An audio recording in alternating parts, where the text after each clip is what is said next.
He came for my mom's money, left exposed, because of the panties. After my mother passed away, my husband's grief vanished faster than the flowers at the funeral. Every conversation turned into numbers, documents, and what he believed he deserved. I stayed quiet, letting him think I was fragile and distracted by loss. What he didn't realize was that his carelessness would betray him. A single misplaced detail, panties that didn't belong, connected every lie, every hidden move, every plan he thought was flawless. He came after my mother's money with confidence, but left exposed, stripped of credibility, and far more vulnerable than he ever expected. If this story helps you see through false support and recognize financial predators, please leave a like and subscribe. There are people who wait for tragedy to show their true nature, who hide behind masks of support and affection until crisis creates opportunity for exploitation.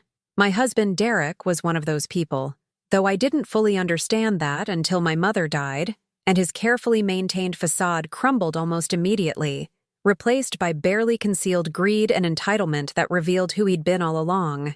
This is the story of how Derek's attempt to claim my mother's inheritance exposed not just his financial opportunism, but also an affair he'd been conducting in secret.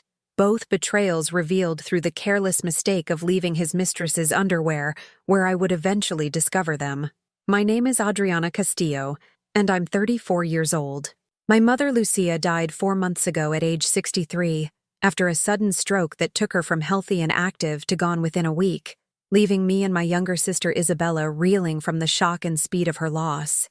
My mother had been the center of our family, strong, practical, fiercely devoted to her daughters, someone who'd built a comfortable life through decades of hard work in real estate and careful financial management. She'd immigrated from Colombia in her 20s, worked her way up from administrative assistant to successful real estate agent, invested wisely, and accumulated assets that surprised everyone when her will was read. I'd been married to Derek for 7 years when my mother died, a relationship I'd believed was solid if not particularly passionate, built on compatibility and shared goals rather than overwhelming chemistry. Derek worked as an accountant at a mid-sized firm, made decent money, was responsible and reliable in ways that had seemed like maturity and stability when we met in our mid-20s. Our marriage was comfortable. We both worked, maintained our apartment, handled responsibilities efficiently, functioned well as practical partners even if emotional intimacy wasn't particularly deep. Derek's relationship with my mother had always been cordial, but not close. He was polite in her presence, attended family gatherings without complaint, played the role of acceptable son-in-law competently, but there was distance between them that I'd attributed to personality differences. My mother was warm and expressive. Derek was reserved and analytical. They didn't have conflicts, but they also didn't have real connection beyond the relationship created by his marriage to me.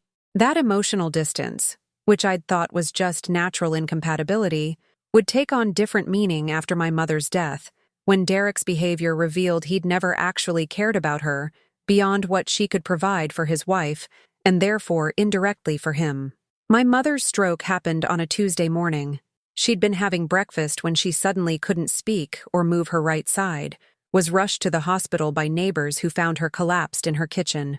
By the time Isabella and I got to the hospital, my mother was unconscious, and the doctors were explaining that the stroke was massive and the prognosis was extremely poor. She lingered for 5 days in intensive care, never regaining consciousness, while Isabella and I maintained vigil and made impossible decisions about life support and end-of-life care. Derek came to the hospital during those 5 days, sat with me during some of the vigil hours, performed the expected behaviors of supportive husband whose wife's mother is dying. But even in those raw moments of grief and shock, I noticed something off about Derek's presence. He seemed distracted rather than engaged, checking his phone frequently, leaving to take calls, appearing physically present but emotionally absent. When I commented on this, saying I needed him to be more present during this crisis, he blamed work stress and deadlines, said he was trying to balance supporting me with maintaining his job responsibilities, framed his distance as unfortunate necessity rather than choice. The funeral was held the following week, a service that drew dozens of people whose lives my mother had touched, clients she'd helped buy homes, colleagues from her real estate office, friends from her social circle, neighbors and community members. The outpouring of affection and respect made clear how much my mother had mattered to so many people, how generous and kind she'd been throughout her life. Isabella and I were surrounded by genuine grief and support from people who'd actually known and loved our mother, making Derek's mechanical condolences and distant affect even more noticeable by contrast. What struck me most at the funeral was how quickly Derek shifted from even performative grief to practical questions about my mother's estate. At the reception following the burial, while people were still sharing memories and offering support, Derek pulled me aside to ask whether I knew what was in my mother's will, what assets she'd had, who the executor was. The timing was grotesque. We'd just buried my mother. I was barely functioning through grief and shock, and Derek wanted to discuss inheritance. When I said I couldn't think about that yet, that I needed time to process the loss before dealing with practical matters, Derek's frustration was barely concealed. "I understand you're grieving," he said in a tone suggesting he didn't understand at all. "But these things need to be handled. There are probably accounts that need attention, properties that require management, legal processes with timelines. The longer you wait, the more complicated things become."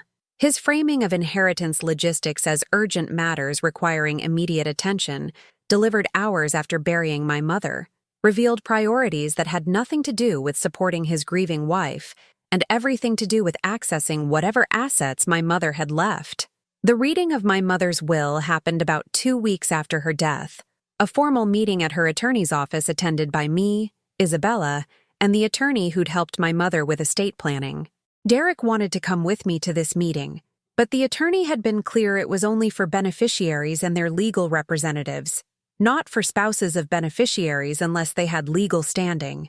Derek was irritated by his exclusion, said it was ridiculous he couldn't attend when anything I inherited would affect our household finances, but accepted the boundary after I insisted. What the will revealed surprised everyone, including me and Isabella, who'd known our mother was financially comfortable, but hadn't realized the extent of her assets. My mother owned her home outright, worth approximately $400,000 in the current market. She had investment accounts and retirement savings totaling over $300,000.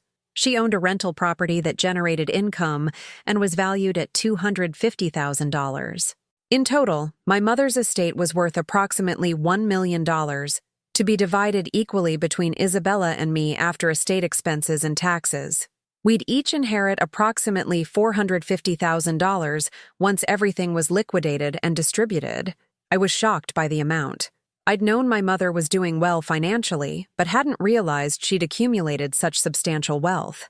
The money represented decades of her hard work and careful management, her sacrifices and smart decisions, her dedication to building security for herself, and eventually leaving something meaningful for her daughters. The inheritance felt heavy with responsibility and grief, made the loss more concrete in ways I wasn't prepared for. This tangible representation of my mother's life work now belonged to Isabella and me, a gift and burden simultaneously. When I told Derek the inheritance amount that evening, his reaction was immediate and enthusiastic in ways that made me deeply uncomfortable. $450,000? He repeated, his voice energized in stark contrast to the exhausted grief I was experiencing. "That's incredible. That changes everything for us. We can pay off our student loans, buy a house, invest for early retirement. Your mother's gift is going to transform our financial future." The way he said "our financial future," claiming my inheritance as joint resource before I'd even processed what it meant, felt presumptuous and wrong. "It's my inheritance," I said carefully, needing to establish that boundary clearly. "Money my mother left specifically to me and Isabella. I'll need time to decide how to handle it, what to do with it, how to honor her legacy.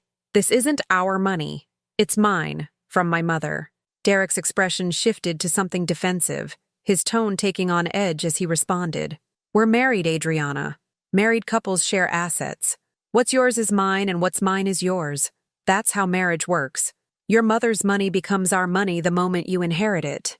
I'm not saying I'm going to control it or spend it without consulting you, but it's not just yours to make unilateral decisions about." The argument had surface logic, Married couples do typically share finances and make joint decisions about resources.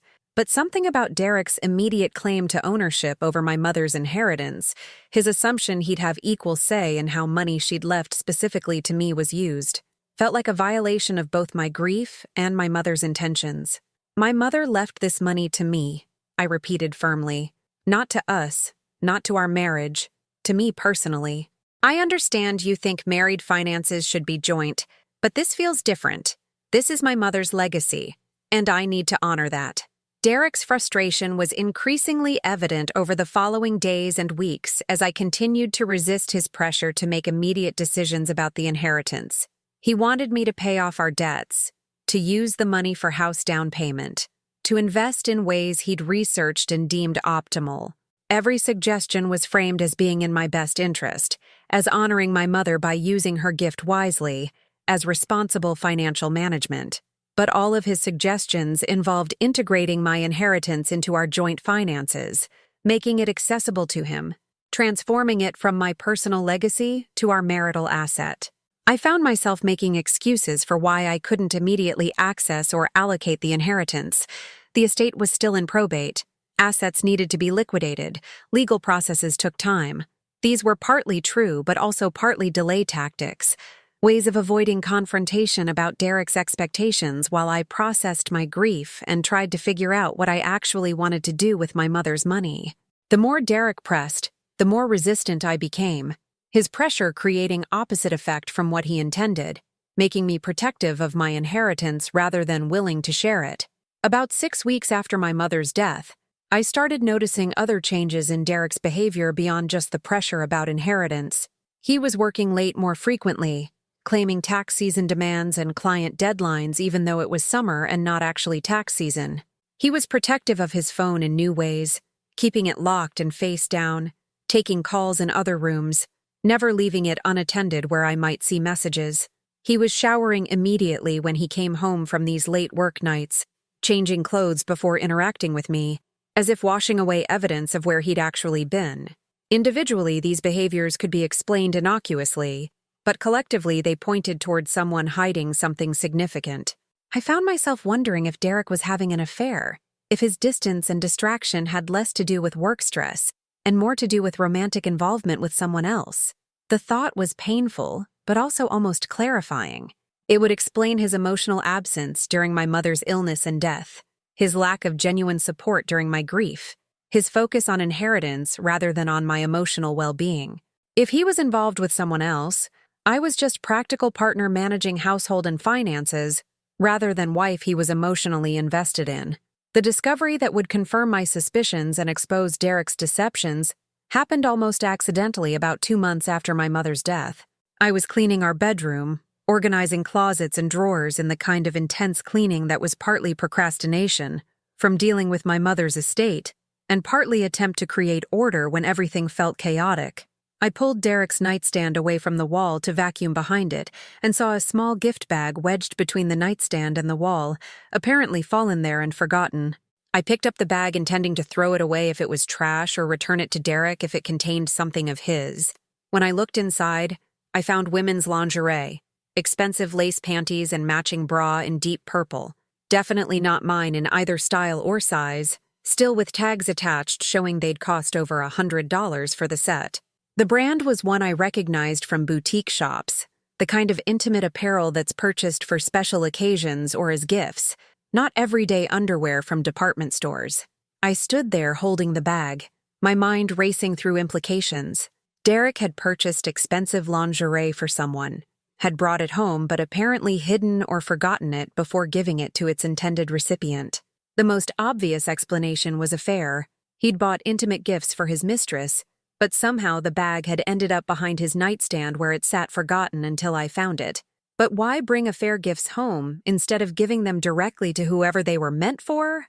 Why risk me discovering them by keeping them in our shared bedroom? I didn't confront Derek immediately. Instead, I photographed the lingerie and the gift bag thoroughly, documenting everything including the price tags and store labels. Then I placed everything back exactly as I'd found it, wedging the bag behind the nightstand where Derek apparently believed it was hidden. Some instinct told me to gather more information before revealing what I knew, to understand the full scope of Derek's deceptions before giving him opportunity to construct explanations or destroy additional evidence. Over the next week, I observed Derek's patterns more carefully, documenting his claimed late work nights and suspicious behaviors. I checked our credit card statements and found charges at restaurants and hotels I didn't recognize. Expenses Derek had apparently paid for that I'd never questioned, because I'd trusted him and hadn't been monitoring our finances carefully during my grief. The pattern suggested sustained affair rather than one-time lapse, someone Derek was spending significant time and money on while lying to me about his whereabouts and activities. I hired a private investigator, a decision that felt both dramatic and necessary. The investigator, a man named Thomas Rivera, followed Derek for 2 weeks, documenting where he went and who he met with. What Thomas uncovered was extensive and damning. Derek was having an affair with a woman named Melissa Tran, a colleague from his accounting firm. They'd been involved for at least 6 months based on the investigator's findings, meeting regularly at her apartment and at hotels, having dinners and drinks at places where they apparently felt safe from discovery. The investigator's report included photos that were undeniable. Derek and Melissa holding hands at restaurant, kissing goodbye in parking garage, entering hotels together on evenings when Derek had told me he was working late. The visual evidence made the affair concrete and real in ways that abstract suspicions hadn't, forced me to confront that my husband had been systematically lying and betraying me while I grieved my mother's death and dealt with the complicated emotions of sudden loss and unexpected inheritance. But Thomas's investigation revealed something even more disturbing than just the affair. He'd obtained some text messages between Derek and Melissa where they discussed my mother's inheritance explicitly.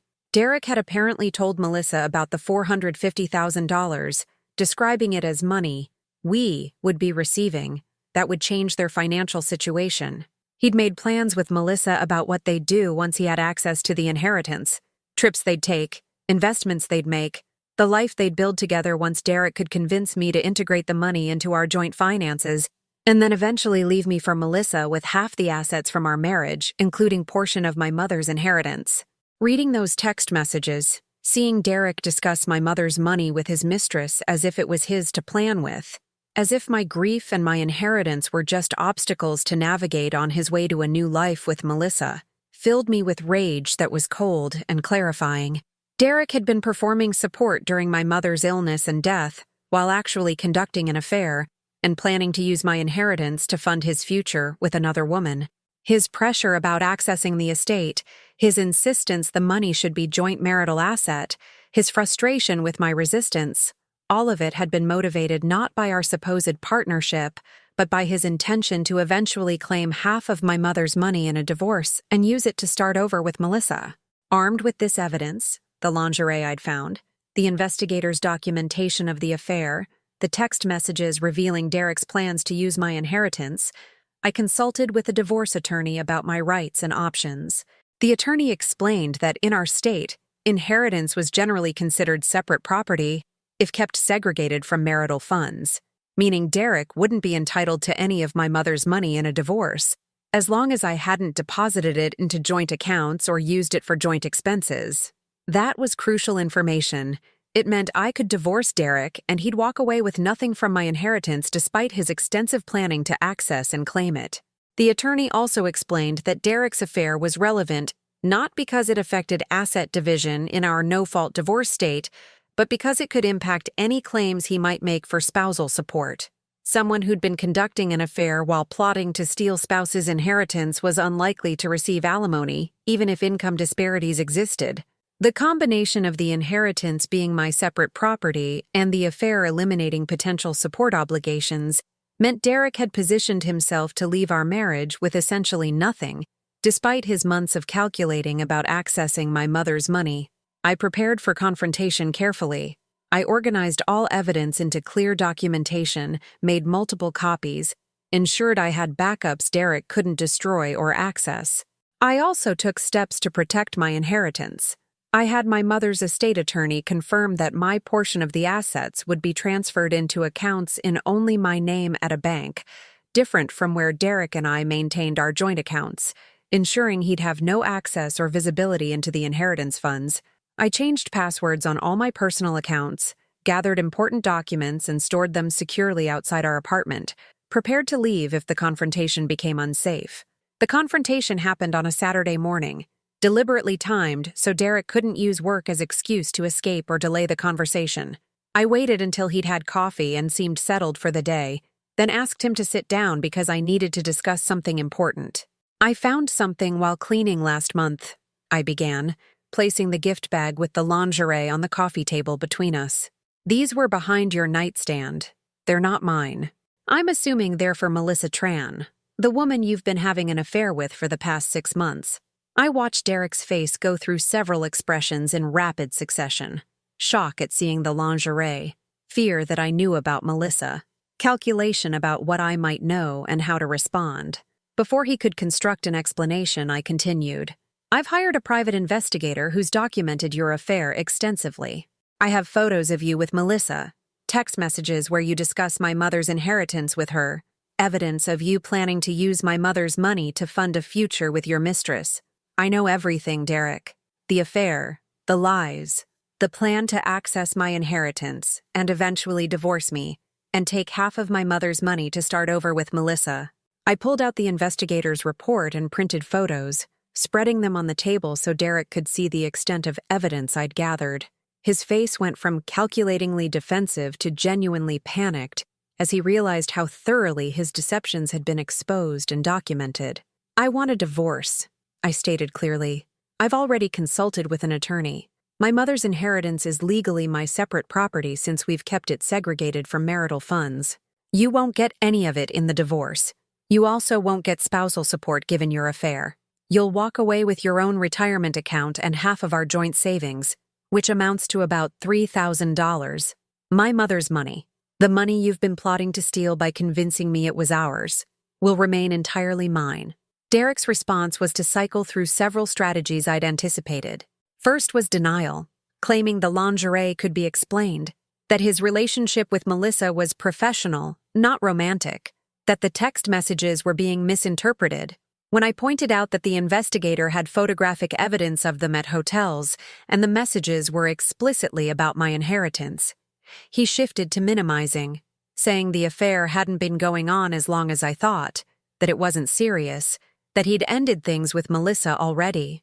When minimizing didn't work, Derek moved to justification, claiming I'd been emotionally distant after my mother's death, that he'd felt neglected and turned to Melissa for comfort, that my grief had created space in our marriage that Melissa filled.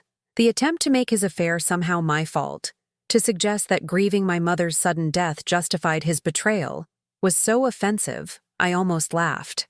"You started the affair before my mother died," I said coldly.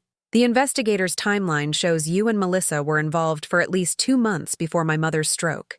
You can't blame my grief for an affair you started while my mother was alive."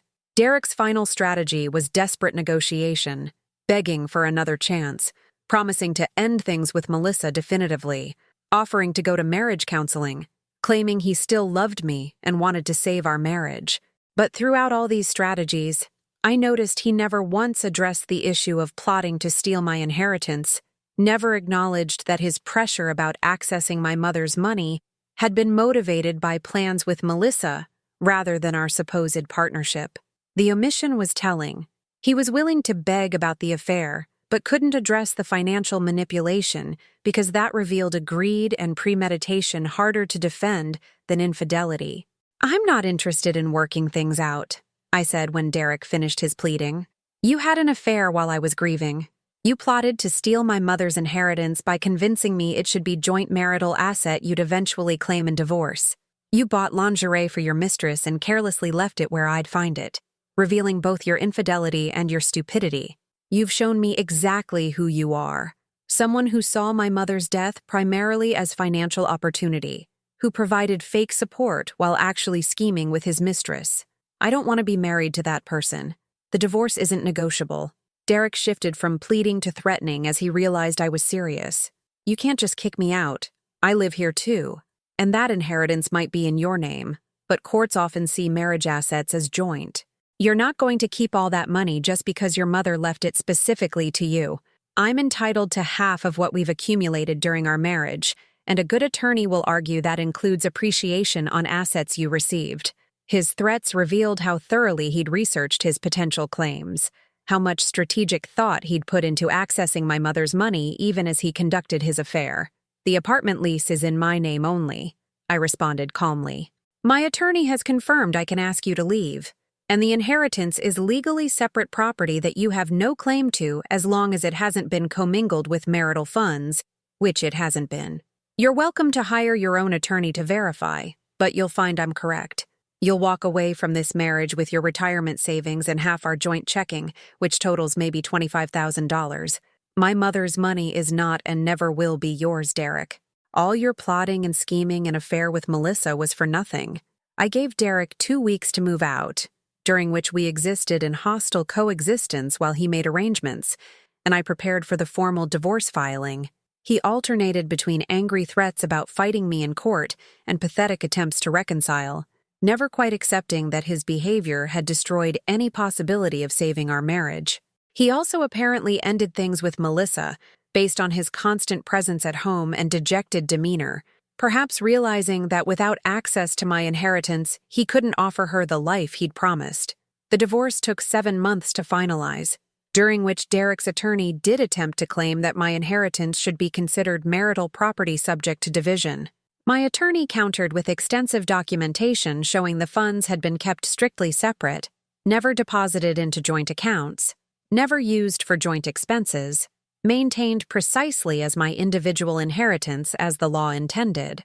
The judge ruled definitively in my favor, confirming that the inheritance was my separate property and Derek had no claim to any portion of it. The final divorce settlement gave Derek half of our joint savings, about $3,000, and his own retirement account, which held approximately $42,000. I retained the inheritance, my retirement savings, and the apartment lease. Derek walked away from our 7-year marriage with less than $50,000 total, a tiny fraction of the $450,000 he'd been plotting to access and use with Melissa. The irony was sharp.